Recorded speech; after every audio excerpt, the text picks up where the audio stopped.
the same thing as like an invisible shine off the ledge, you know, where you do like the running.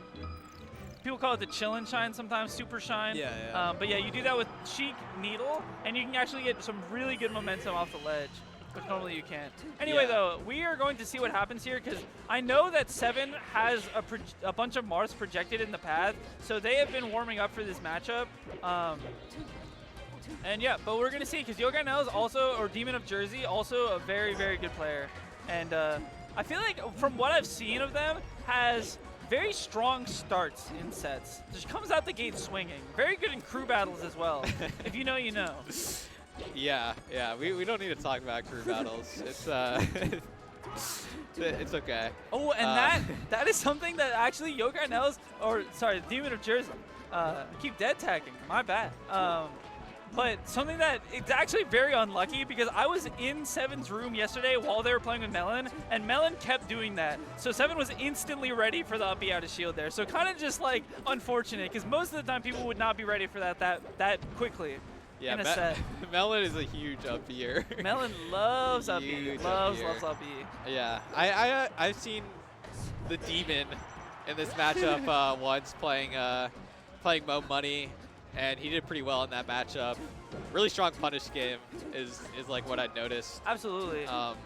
Also, real quick, what is it with Jersey and Demons and Devils? There's the Jersey Devils, the hockey team. Swooper went by the Devil for a little bit. Now we got the Demon of Jersey. Are y'all okay? Yeah. Something's gone wrong in Jersey. I don't know. Is there like a Jersey is that like a thing? Like I think there's like the Jersey Devil, right? Yeah, that's a thing, right? It's like a little like chupacabra type, or something like. It's like one of those types. Maybe we got to the bottom of it. Maybe that's why. Yeah. Hey. Yeah, pop off in chat if you know about the Jersey Devil, because I definitely don't. Tell us in chat, even though we can't read chat and will not see it. But tell us anyway. But yeah, 7 taking a nice little lead here. I always look at this matchup, who has which port, because I just remember that one Fluff Summit where he was like, man, I wish I had port 4 against Zane because of the up throw up tilt. Up throw up tilt for Marth is a lot better. Sheik also has like 1 frame extra leniency on a lot of down throw follow-ups, which can be, it doesn't sound like a lot, but in Melee, a frame is huge. Yeah. Like that can make all the difference sometimes. And 7 is also a very big like user of some of the Sheik versus Marth down throw follow-ups. Like, we'll go for the down throw up smash. We'll go for the down throw run down tilt fair. We'll go for like, you know, down throw short up air, you know, stuff like that. So that's gonna be really nice for 7. Oh, nice dash dance, little dash dance there from the Demon to get that grab. That was a very Zane versus J-Mood kind of thing to happen. Spot dodge, dash dance, grab.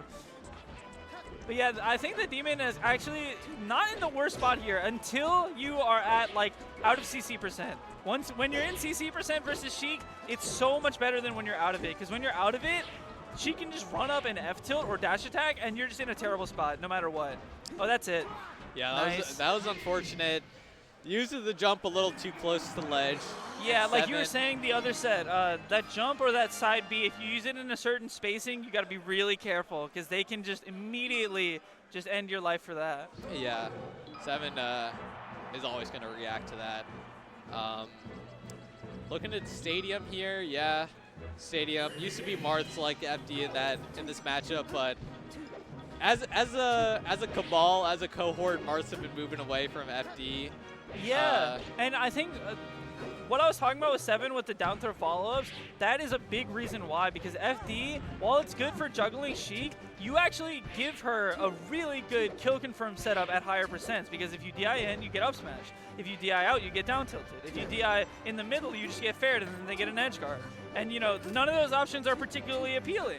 And so having these platforms to DI to in these times of need can be very beneficial, while still not giving Sheik that much of a benefit when it comes down to landing. Because let's be honest, if you're gonna land on the Stadium platform, it's pretty telegraphed, and one Marth up tilt can cover the entire thing. So. Yeah, exactly. And I've been seeing Yoshi's is the second counter pick after Stadium, a lot from the Marth too. Yeah, for yeah, the FD reasons that you were talking about. When up B, that's the thing though, is Marth does not have the best tool after Sheik up B's onto stage. The technical task best one is down smash. Pivot tipper down smash. But let's be real, we're not going to see that for a long while. Maybe 2027 we'll start seeing the Umarth the NorCal does the pivot down smash. All All right. Probably not anymore. But back when he was super active, he was doing the pivot down smashes on the stage. But yeah, that is the best because you can't offset tech it, just completely guaranteed kill. But it's also hard because you gotta. It's very hard. You have to get a pivot smash attack and then. Yeah, you have to actually get the pivot, and then you actually have to space the pivot such that you get the tipper. Because if you don't get the tipper, it's really bad. Yeah, pivot F smash is a lot easier than pivot down smash in terms of like how much tipper room. Yes, yes. So. And also I think Marths are way more comfortable with the F smash facing just because it's generally a more useful move. Yeah, yeah. But yeah, I think 7 honestly has just been kind of like out punishing Yokai Nels. You know, Yokai Nels is getting a good combo right here, but this is like, you know, kind of few and far between, whereas 7-0 is getting a lot of damage off of most of these grabs, most of these open ups. And it kind of just has been ending up with like getting in this position where 7-0 or 7 is at, you know, 2 stocks, kind of higher percent, but then Yokai Nels or the Demon is at lower percent. I can't keep a straight face calling him the Demon. The Demon. How are you even able to change your start TG tag this much? I thought there was like 30 days or something in between. Literally on cooldown. Like. Yeah. So that's like a Google Calendar reminder to change it. Oh, gets the jump there.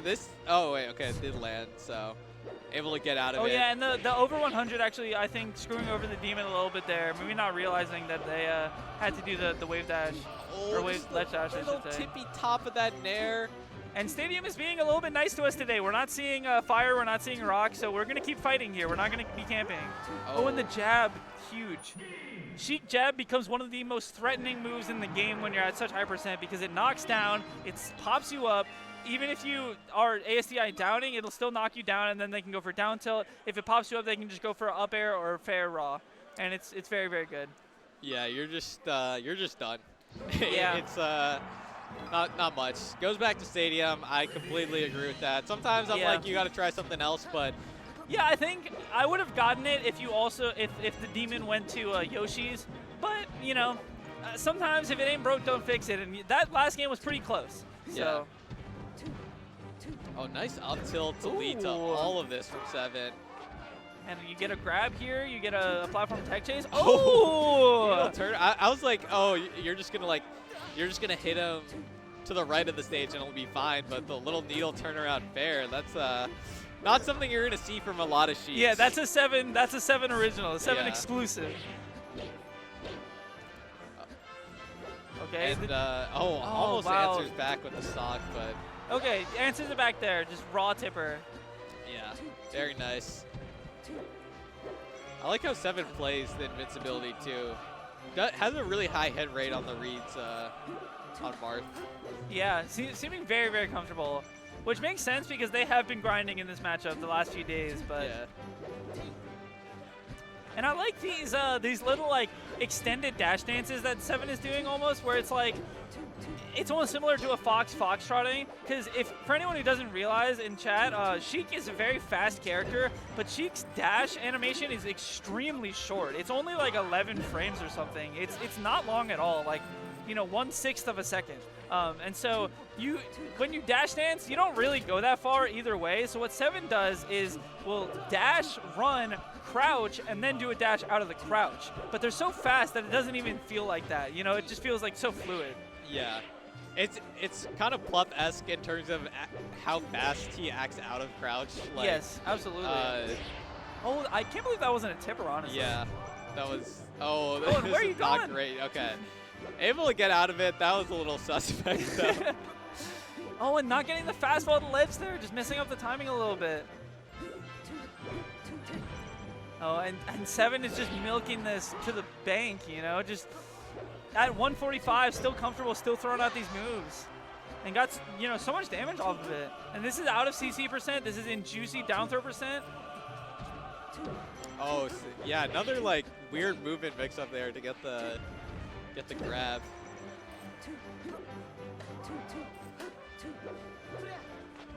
I don't like when Seven moves. I don't really know if they're like they know what they're gonna do before they do it because they do it so fast. I'm like, are you thinking you're doing this movement mix up? Like, are you you're just feeling it out? You know, like.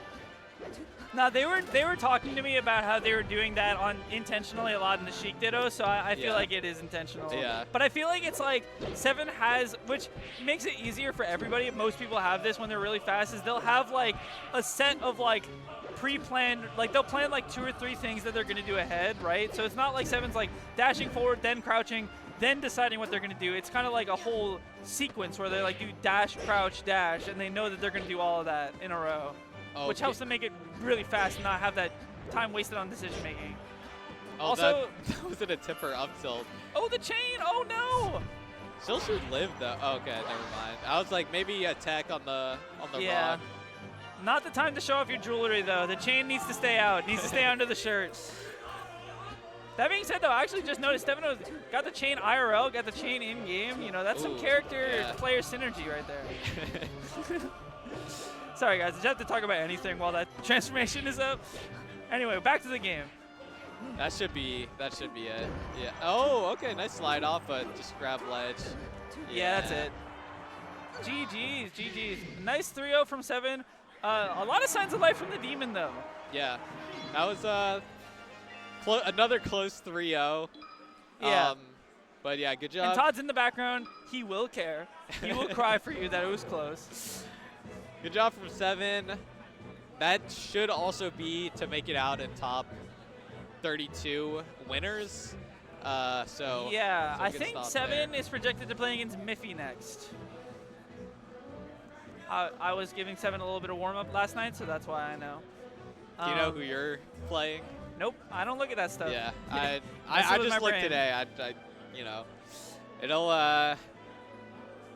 it doesn't really matter that much, honestly. I do it at majors, but like, yeah. I feel like if I knew what the players I was going to play against was like weeks in advance, yeah, like I could try to make game plans. I could try to do that kind of stuff. But like knowing 3 days ago,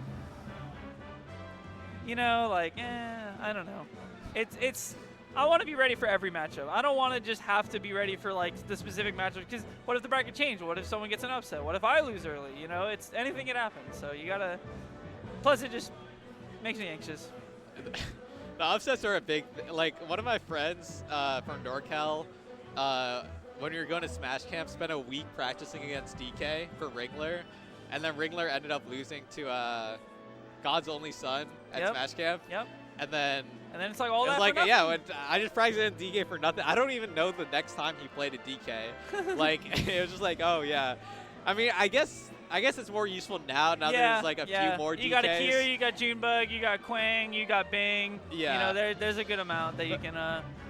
But back when it was just Ringler and it was definitely not as useful to know DK stuff. Yeah, back in the day, Ringler was kind of the only one doing it. Low-key, Akira was kind of on it for a while, a lot longer than people think, but he didn't have the chance to travel for a long time. He was mostly like you know, people in Florida knew, NetPlay friends knew, but the rest of the world didn't really know yet. And then it was also like for a while, it wasn't like quite his main. It was like a counterpick for Marth, and then it kind of transitioned more into one of his mains roles.